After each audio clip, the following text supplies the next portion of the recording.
What's going on, everybody? Welcome back to the spin-off. Another episode, of course. Today, everybody, man, I got to tell you, this is exciting for me because I've got a very, very special guest here. This woman has been on Shameless. She's a stand-up comedian. She is an acting coach. She's been an executive producer. I went through this list, and it is too much to say. Mary Kennedy, thank you for joining me. Hey, how are you? I'm doing great. How are you doing? I am good. I am wearing my shamelessly funny female t-shirt for you. Hashtag new Fiona. Hashtag new Fiona. It's been a little bittersweet. I've been doing a lot of podcasts and interviews because, season 11 of Shameless just wrapped and it's the final season. And I played new Fiona in season 7 for 6 episodes. And if your audience is not familiar, I played an out-of-work prostitute who worked for food.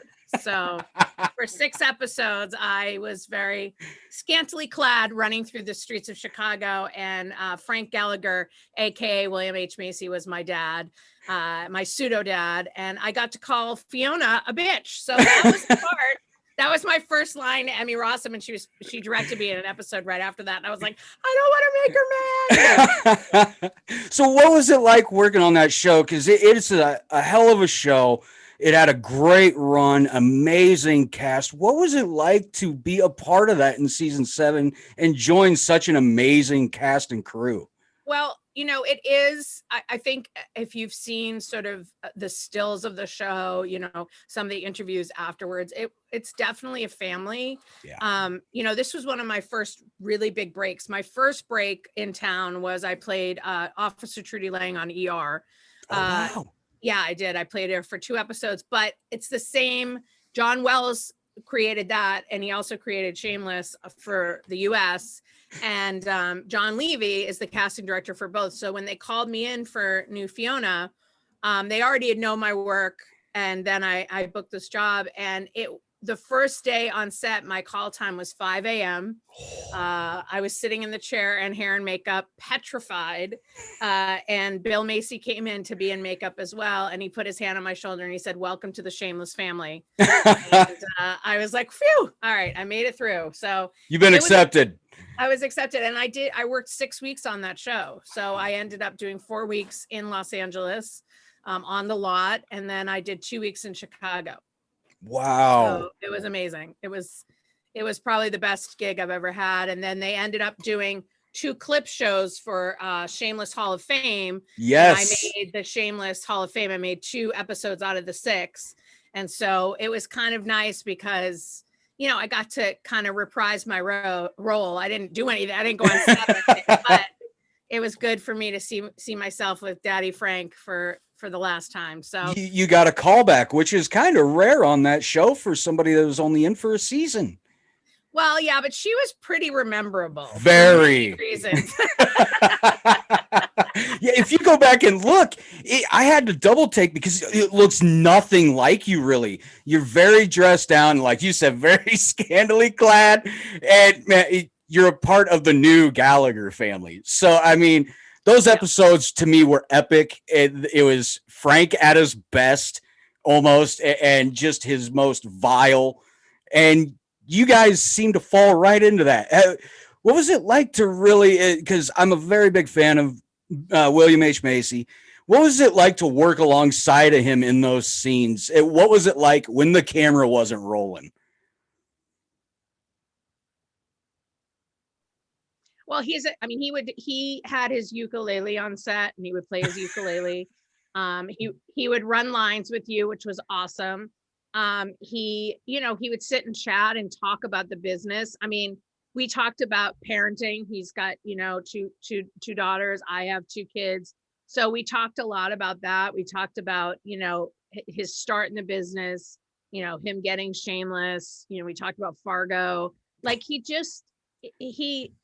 I got no feeling that he was a celebrity, even though he is a celebrity. Like I didn't sit there, like I felt like I could talk to him. He was so approachable, so available. And it made me a better actor. I mean, being in a scene with him, he's contagious. Like you want to be better. There was a big scene when we all were like the homeless And I got to do a shout out to the background actors. We had background actors who played sort of the homeless. Yes. They were with us for the majority of the episodes, and they were so great. And there's a scene where he's riling us up, so we can fight for Frank. And I just remember him like acting in front of me, and like you can see my facial reactions. I posted some on my social media, like I'm in awe of him. I was like, oh my gosh, like to be in a scene, like I had to kind of pinch myself, but I had to be in character. Like I couldn't be like, oh my gosh. But it was interesting. It was also interesting in the day-to-day. I look like this. I look like a PTA mom, right? So when I was on set in Chicago, none of the producers or any of the like cast knew who I was when I was at the hotel. Yes. Like I'd be in the lobby with them, or I'd be in the elevator, and I'd say, hey, it was so great working with you today. And they're like, who are you? And I go, I'm New Fiona, but I'm dressed. And that's why you like, I was wearing clothes and my hair is washed. And yeah. So it was a wild experience. I would do it every day if I could. I loved it so much. I wouldn't blame you one bit. I suppose, yeah, if you want to meet somebody as a complete opposite of a character they played, Mr. Macy would probably be the one. So, and this show, hugely iconic show. Everybody says it wouldn't have made it without the fans. The fans are just as much part of the Gallagher family as the cast is. The cast has said it numerous times. Yeah. Were you openly accepted then by the rabid, shameless fan base as the hashtag New Fiona? Yeah, it confused. So here's what was kind of crazy. I couldn't say anything. Like when I got this job, like I couldn't say anything because it was part of a new storyline. Yep. So when I came on the scene, when I was doing my press junket for it, a lot of people said, well, what happened to Fiona? Where's Fiona? Is Fiona gone? Like we couldn't, it was so weird. And I said, no, it's kind of a parody. You'll see, blah, blah, blah. It was the fans, I think, were amazing. And I had a fan moment. And again, another story about the great William H. Macy. So we were in Chicago and I had to chase him down the street, one of the scenes, with a hockey stick because he stole my washer and dryer. So I'm running after Bill Macy in a pink robe, like with a hockey stick, and I'm yelling. I mean, it was amazing. Great scene. And that was in one of the clips. It was great. It was amazing. So anyway, so the fans it was wild. I think they knew, like they started to find out where we were. So they knew where base camp is. And so when we got in the van to go back to base camp, which literally was like 3/4 of a mile, we see all these fans on the side. And Bill says to me, he goes, they were watching us. They were watching you. And I'm like, no, they weren't. He's like, Mary, they were watching you run down the street after me. And I'm like, okay. Anyway, so we get back to the base camp and there's all these fans, like tons of fans on location. And Bill comes out in his pink robe. There was other cast members. There was me. And they're all taking pictures of Bill Macy and other cast members. And then they all had to go back in their trailer. And he goes, and everyone, I introduced you to Mary Kennedy, the new Fiona. And they started taking pictures. It was wild. And then I went back to my dressing room, or my little honey wagon. And there was 2 people that wanted a picture with me and an autograph. And so security was like, are you okay with this? I'm like, am I okay with this? Are they sure they're picking the right person? Yeah, no, they knew. They were like, we know that there's a big storyline coming up, and like we're excited that you're here. And at that point, they knew of New Fiona because basically they released like 3 episodes, and then I went back to Chicago to tape that running down the street basically. And so yeah, I mean, they knew who I was and they wanted to get in the bottom line. The other weirdo thing is I did a red carpet after all the episodes that aired, and there were paparazzi with pictures of my headshots with them, like pictures, and they had me sign them. Wow. And they'd be outside of the hotel in Chicago wanting signatures, not of me, because at that point they didn't know, but definitely of Bill Macy, of like everybody. So it's wild. And still people will to this day, like I did my first live show out in the patio at the Improv. And one of the comics was a huge fan of mine. And she went up, she goes, can I get a picture with you? I'm such a fan. Like it still happens. So perfect segue. doing stand-up comedy, back out on the scene. How Yeah. has that been now that the world is finally getting back to somewhat normality? What does it feel like getting back out there? I saw on Facebook you just had a show with a gentleman just the other night, I believe. Yeah, I was at the improv patio. And what's great about the folks at the patio is that they couldn't have people in just yet at the improv, and now they can. So they were having patio shows, and Gary Cannon, who's the warm up for Conan and other shows, he's a dear friend of mine. He had me on, and it was wild to be in front of an audience, and it's so different than Zoom comedy. Yes. Zoom comedy is like a TV set, right? uh, Being in person in 3D is wild, and some of the stuff that works on Zoom doesn't necessarily work in person. Yeah. So but no, it was great. That was awesome. I've done gigs in parks and things like that, but that was one of my first real professional ones. And then, like I told you off air, I'm in Vegas Yes. the 25th and the 26th at a pizza melody in Vegas. Kelly Williams is producing that show. I'm headlining, and my friend Paul Jasek is the feature. And so that will be my first really, really, really live show in front of like an audience. And I'm nervous, but I'm also really excited. So exactly, what was that feeling like hearing that you're going to be headlining your first stand-up show? And what was it? Almost immediate butterflies, like the first time you'd been on stage? Yeah, and I had been headlining a lot before this because of Shameless, and then COVID kind of ruined the mojo. Yeah. You know, the good news is because of COVID, everybody's watched everything, so more people know me now.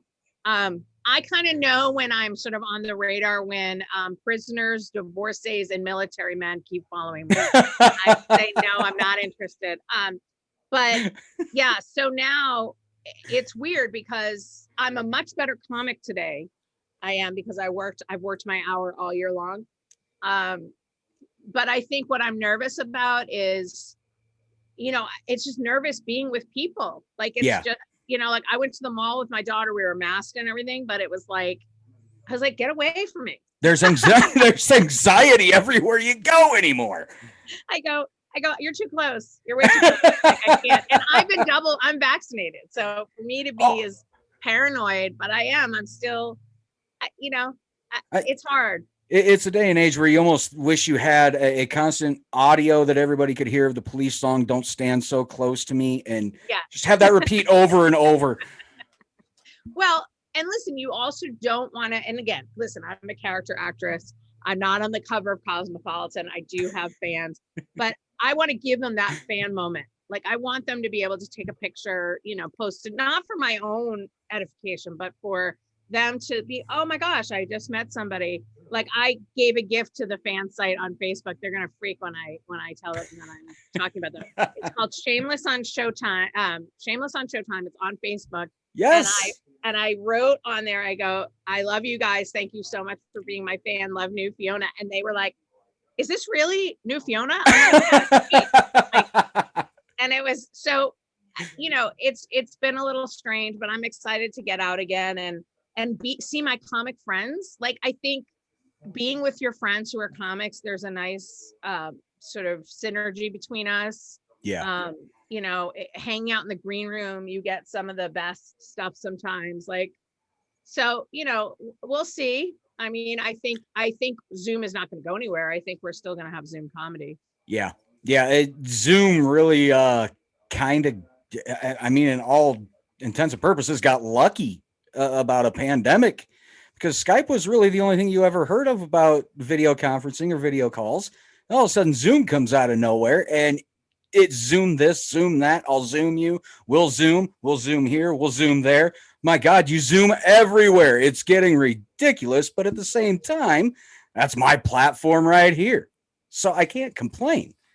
Well, and I wish listen, I've been married 18 years, and we had the dating apps like Match. 18 years in June. Yes, see, 18 years March. So, I met my husband in person. He was 3D, but if I was dating today, it would be awesome if guys could just see me like from chest up. Like, I would look amazing, So, I think they've got it a little bit easier, but then it's all a crapshoot. I mean, this is not my real background. Like you're already lying. Like I've already lied to the guy twice. Like, sure, I look this way. Yeah, so Hey, it's maybe you could have used some pictures as new Fiona and just mess with people on dating sites.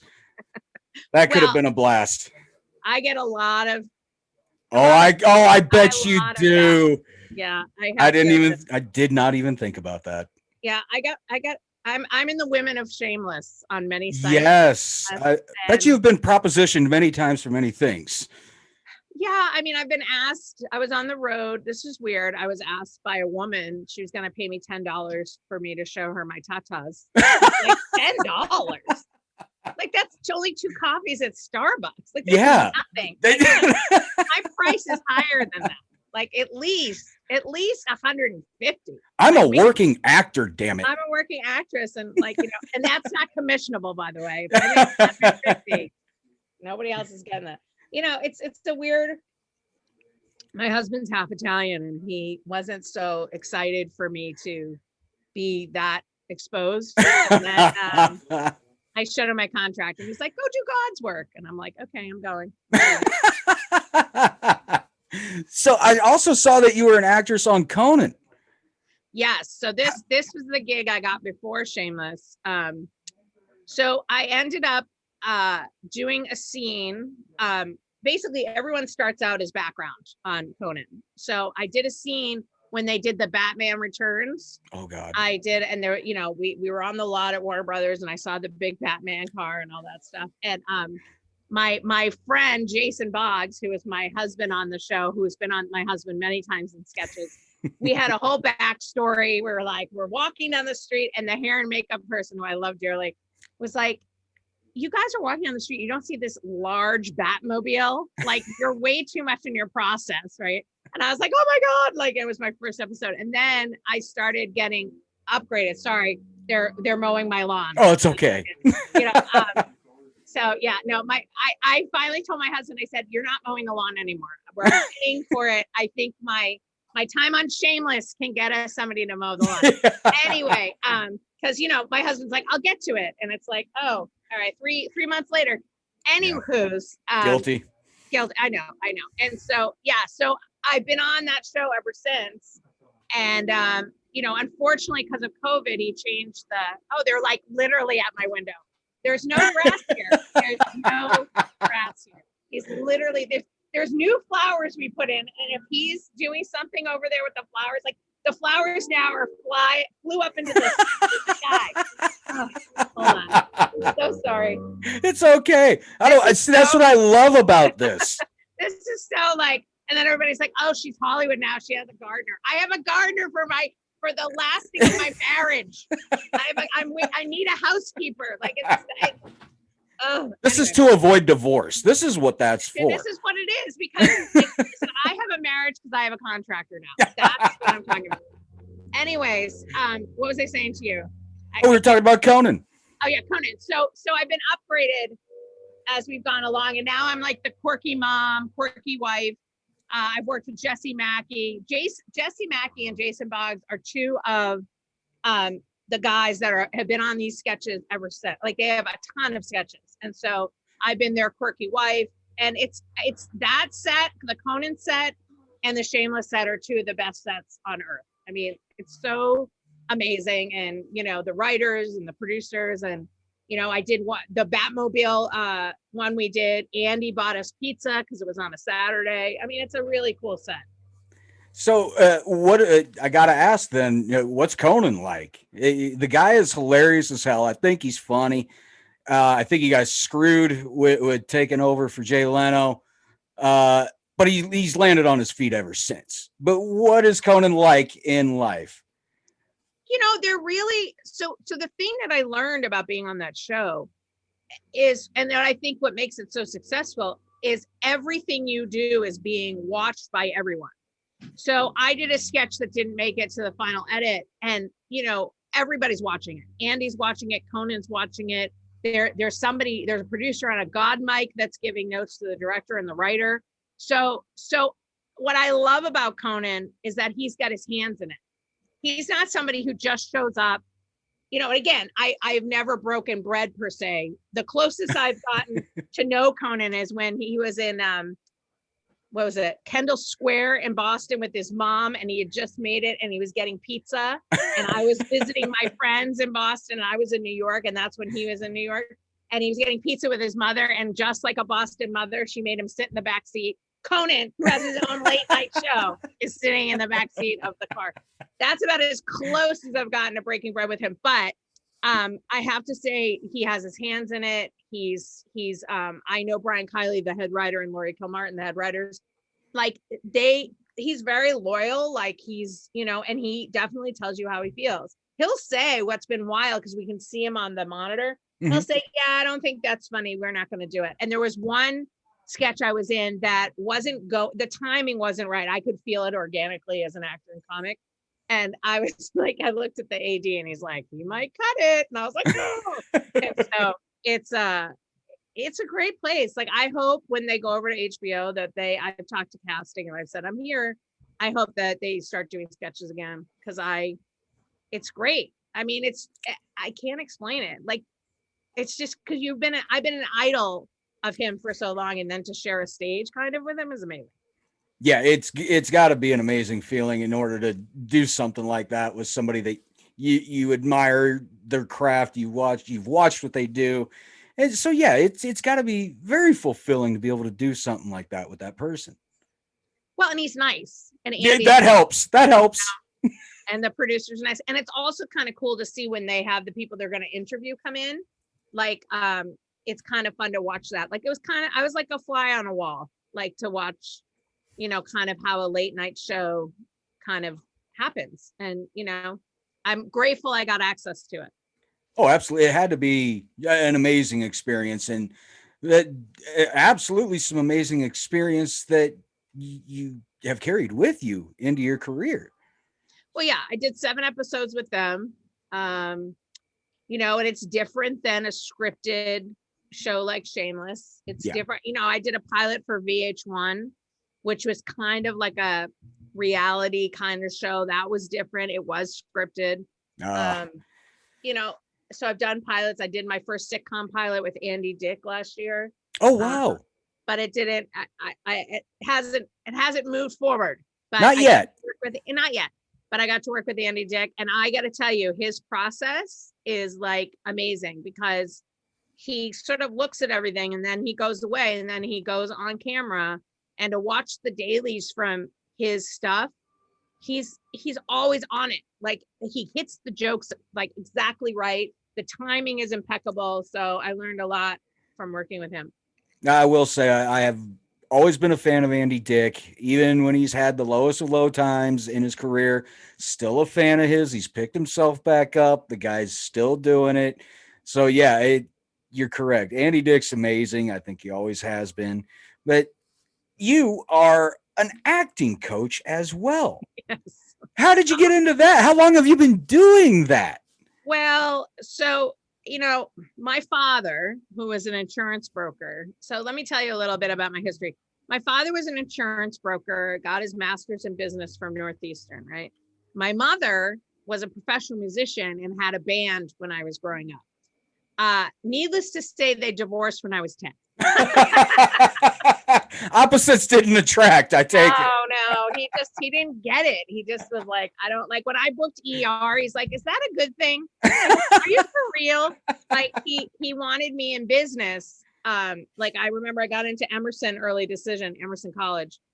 And he's like, I want you to go to Northeastern. I'm like, I got early decision in Emerson and I have a scholarship. So screw you. And for 4 years, he was trying to get me into business college. And I was like, and listen, the truth is I've used every nugget of business stuff that he's given me. Like, I've used every piece of it.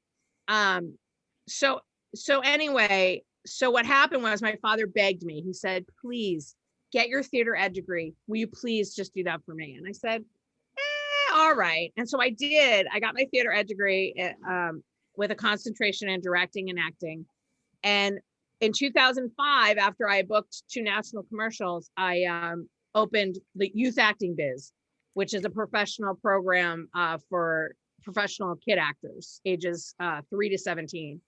And so I've been working on that for 16 years, and I've had kids. I have two twins right now who are on 911 Lone Star. I've had kids who've been on national commercials. I've had kids who've been on, CSI, that franchise. And then I also now run an adult program through the Biz Studio, where I coach adult actors. And in comedy, stand-up comedy, we have a stand-up comedy class, and we also have an acting class, which our main focus is sitcom and comedy acting. And so both of these programs, Biz Studio has been running for almost 4 years. The other program, 16 years. It's made me accountable as an actor, because I have to go back to these guys and say, hey, I'm auditioning. This is what I'm doing. And, I'm not one of those actors who like had a series in the 80s and sort of comes out and goes, well, remember me when I was in the Fresh Prince of Bel-Air or something, you know what I mean? Or the Golden Girls, or, you know what I mean? Like I have to be accountable. So it's an interesting conversation when I talk to parents and they go, well, what's your credit? I go, Shameless. Can my kid watch it? No. No. No, my kids haven't even watched it. So, but I'm all about getting where the kid is at, or the adult. Like, I'm not about changing. Like, I really sort of nurture where they're at. Which one gives you the most challenge, the adults or the youths? I will tell you, and I have some great parents because they pay my bills, but I also the parents who drive me absolutely banana pants are the ones that are desperate for the results. Those guys get me crazy because it's a long haul. Like, I got my first break, probably, 5 years into living in LA. Wow. And then I got the biggest break of my life, like 15 years in, so that makes me crazy. It also makes me crazy when the parents want it more than their kid. Yeah. The saying when they go, I used to dabble in acting. Of course you did. Yeah. And so there's that. I think with the adults, what gets me with the adults is when they get in their own way. I think as adults, like, this is the perfect example. I'll do like these industry days where they will get to meet agents, right?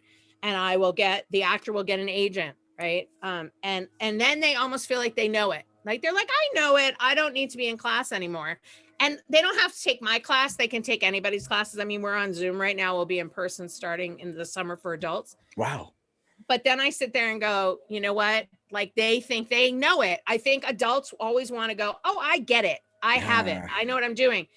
And that's when they get in their own way, or they have this feeling that they're a certain character and this is who they play. And if they're asked to do something else, they get nervous and then just don't do it.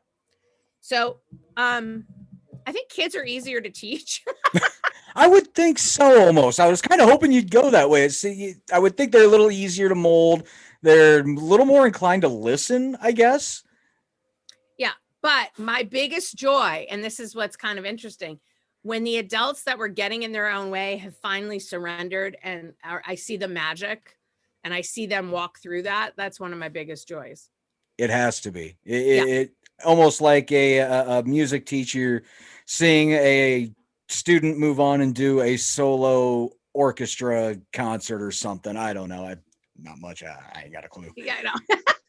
No, but that's the thing. And Paul Jasek, who I'm going on the road with, he also is our artist in residence. He was trained at the American Academy and I was trained at Emerson. So he's got the conservatory side of things and I've got the liberal arts thing. And, we seem to really work well together. He's the one that nudged me to start an adult class and I was really scared. I was like, I don't know, because I'm younger than a lot of the adults I teach, but I get on their ass. I say, no, you're getting in your own way. I see it. No, I'm not. No, you are. Because I do the same thing. So. Yeah, you can't go easy on them just because they may be older than you. That doesn't matter. You're the coach. They're paying you to teach them. So they need to listen. That's the point. Well, and there's some actors that I say, I may not be the best coach for you, or Paul and I may not be the best coaches for you because you are content staying in your own story. And that's, I've worked on all sides of the business. I'm also executive producer at Morgan Hall Media, and we're pitching 2 shows right now. So Hit, I'm on the pitch business side away. too. Oh, I'm pitching. Yeah, I can't do it in public. I can't tell you the secrets, but so I know when casting comes back or network comes back to us and says, you know what, they're not really right for it, and I have to go, oh, okay, I have to be a producer. Yeah. So I think about that with my own work too. Like I tell people it's not personal. You know, in one submission, the casting director could have gotten 5,000 submissions. Mm-hmm. And if you don't book it, you don't book it. Yeah. That's got to be the roughest thing is learning rejection in the business. Yeah. That has to be the toughest thing. Well, and I'm in the hallway right now. I've auditioned for a lot of big deal stuff. I have 2 huge auditions due next week. I was gonna say I saw you posted something on Facebook. Yeah. I can't say. Okay, I was gonna ask. You said No, I 2 can't. huge auditions coming up. But they're 2 leads, which I love. But I could be the best actress in the mix, right? I could be the best, kick it out of the park, and somebody with a name and a social media imprint and whatever could get that role because the network or the production company really needs that name. I ended up getting a job, and I can't say what movie it is, but I hope it comes out. I ended up getting a job that was offered to 2 huge, we're in post-production right now, 2 huge stars. And they both said no. And then the producer called me and goes, well, they both said no, so it's yours. Oh my God. And I go, okay. Congratulations, Mary. I know, but it went from being a blockbuster to now an independent. Hey. Yeah. And hey, maybe it'll be at Sundance. That's my hope. But it's so funny because I just go, okay, so the big guy said no, and then all right, let's see and of course Mary's gonna say no. Maybe Mary's available. I mean, hopefully she can fit us in. So that was fun. I mean, that was a great gig, and but the money is considerably less when and I get it because I produce movies, independents. If you can get a star for a day and you can pay them, their rate, you're going to get a star for your movie. I get it. My rate is considerably lower, but you're not going to get you'll get some fanfare around Shameless. Yeah. But you're not going to get what you would get if it was a name talent. Yeah. No, I absolutely get that. But the fact remains that you were still on that list. So whether it goes from, like you said, a blockbuster to an indie, right, this day and age, indies sometimes do better than those foreseen blockbusters. So the indie scene in the film industry nowadays, in my opinion, has really blossomed over the past 5 years. It has, but we're not getting the funding. We're not getting the funding or the distribution that we'd like. At the same time, you guys do get very creative at the same time. So I think that's what makes those indies better is you guys learn how to get creative in order to fit things into a budget. So instead of just having that money and being told, hey, do what you want with it, you find the creative way to figure out to get through it with the budget you have.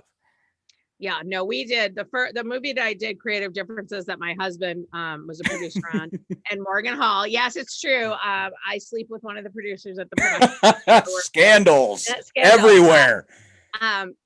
Basically, and I've been working in their reality arm at this point, and then Mark Morgan works in the film, and then my husband is our sort of line producer. Like, if we need to get a taco truck in Croatia, my husband's the man that will do it. So, it's been interesting because for our first film, I was 6 months pregnant. The lead was 6 months pregnant. We played sisters in the movie. Oh, no. And we were slated to shoot 18 days. And in the middle of the film, that major flood that came through Los Angeles? Yeah. It washed out some of our locations. So we had to like push it out even further. Talk about being creative. I was like, and I'm 8.5 months pregnant. I'm on bed. This is 2 months after we wrapped. I'm on bed rest, and I'm on my birthing ball editing the final edits of the movie. I mean, that's just the way it is. So I'm really happy I've been on both sides. So to go full circle, to be on the set of Shameless and watch how all the pieces got together for me as a producer was like, oh, this is amazing. Like, it was such a full experience, I also So, saw that you're the host of the Metapod video podcast. yes. Now, what is that? When did you start that? So, well, this is like my real life stuff. Now you're getting into my real life. So I had my kids late in life, not super late, but I mean, I had my daughter at 34 and I had my son at 35. They were Okay. 19 months apart. And I was for my daughter, I was like the normal mom, like, oh, she's having a baby, like everything. And then as soon as I found out I was pregnant when my son was 11 months, I was put into advanced maternal age. So I had to go in a different part of the same waiting room. I was like, we're talking months here, but all right. And so like, I'm with like the geriatric moms with my son, like we need walkers, we're taking our Ensure, it was insane. So anyway, so after I gave birth to my kids, blah, blah, blah, blah. And then you flash forward to when I turned about 47, I started getting these symptoms and I was like, what is going on? Like I was getting hot flashes and in the middle of the night, like my husband would be like, we did a sketch on this with Josh Rosenberg and Sue Merlino. Sue Merlino is the executive producer. We haven't released the sketch, but we did the sketch where he was in like covers and like Sue was like totally like had like practically like a little negligee on and a fan on her, And so anyway, so we did this whole thing where I found out my friend had surgery and she didn't tell me about it because she didn't feel she could talk to her friends about it. And it was like women's surgery. So I started this group one day. I said, I'm starting this group. And within, I would say 4 days, I had 800 followers. Wow. It's called Midlife Mood Swing on Facebook. That's our Facebook page. And then, and now we have about 950, 1,000 women. And my Sue, who's the producer, said, we need to do a vodcast and a podcast. So now we do the Menopod podcast, which you can find on iTunes, Spotify, Anchor, all that. And then we do a vodcast as well. You can see my face, much like what you're doing. And then we do sketches. And we've had like Claire Riffle she has her own sketches that she does. She's been on it. Josh Rosenberg's been on it. Anthony Amarello, who's a professional stand-up's been on it. And sometimes we include our guests, but it's all about menopause. We also talk to men about midlife, like what their midlife looks like, and so I started it and it's been successful. I mean, it's a really, nobody tells you what menopause is. Nobody. No. And if you're married to somebody going through menopause, God bless you. Not yet. I haven't quite gotten there. We got some years to go, I think. So Well, when we get there, I'll definitely cross that bridge with her. That's for sure. It's definitely ride or die with us. So she's I've put her through the ringer. So I think I only owe her enough to stay with her during the menopause stage. Yeah, it's hard. I think especially for moms, like, you're a parent. Mhm. I think when I became a parent, sort of the idea of my body changed. Like I went, and people say, really? Because you were able to be so free on a show. I go, yeah, but I was getting paid good money, so I'll do anything. But I think menopause is another layer for women that our body changes so dramatically and it sort of really affects, and we're supposed to be in our sexual peak. It really affects our mental, like, I gotta be honest with you, on the day to day, I'm not like when I was in my 20s and 30s, at least I felt sexy. Like now I'm like, oh my God, I feel like an inferno. Like I feel like a furnace, I'm sweating, and my husband's snoring bothers me so much more than it used to. So that could be marriage, but it's hard. I have a joke. I go, my daughter's going through puberty. I'm going through menopause and my husband's just trying to find his testosterone under the remote.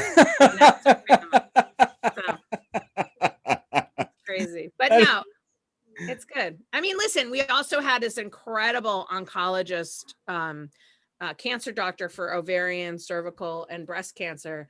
And she talked about the things that women can do so they're not a statistic.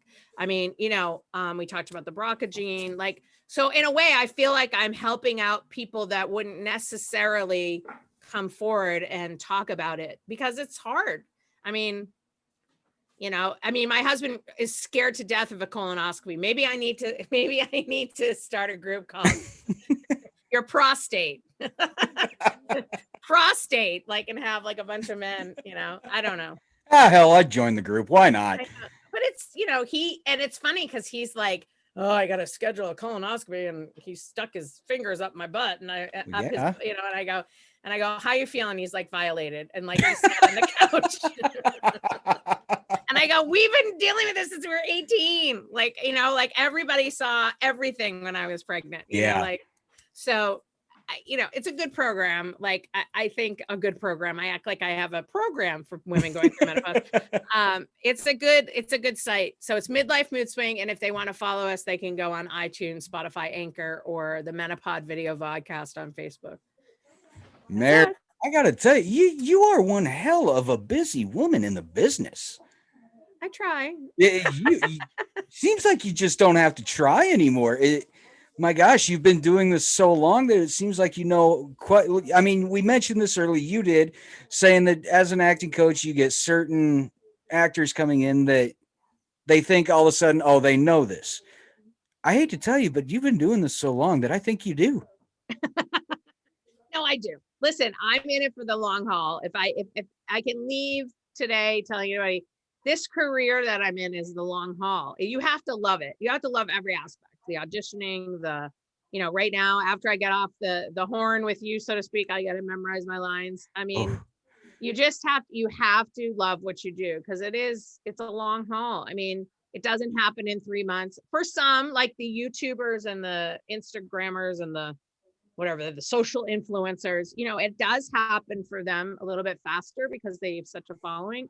But, being on set, they want to know that you can do the job. And I think I can do the job. So hire me. Hire me. I don't think we're going to have a problem finding you work. I just don't think it's going to be that hard. Yeah. Well, I've done my time, so to speak. But the good news is at 48, I'm almost 49. I've accepted who I am. Like, I'm not looking to reinvent the wheel. Like, I actually like myself most days.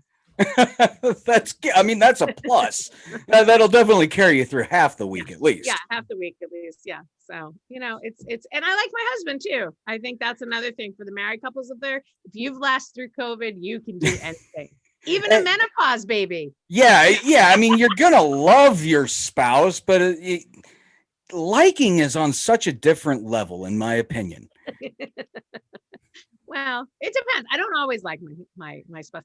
The words, I'll get to it. I don't know. I think I might monogram our towels. I'll get to it. Maybe that's what I should get. I'm such a procrastinator. I'm horrible. Well, all right. There it is.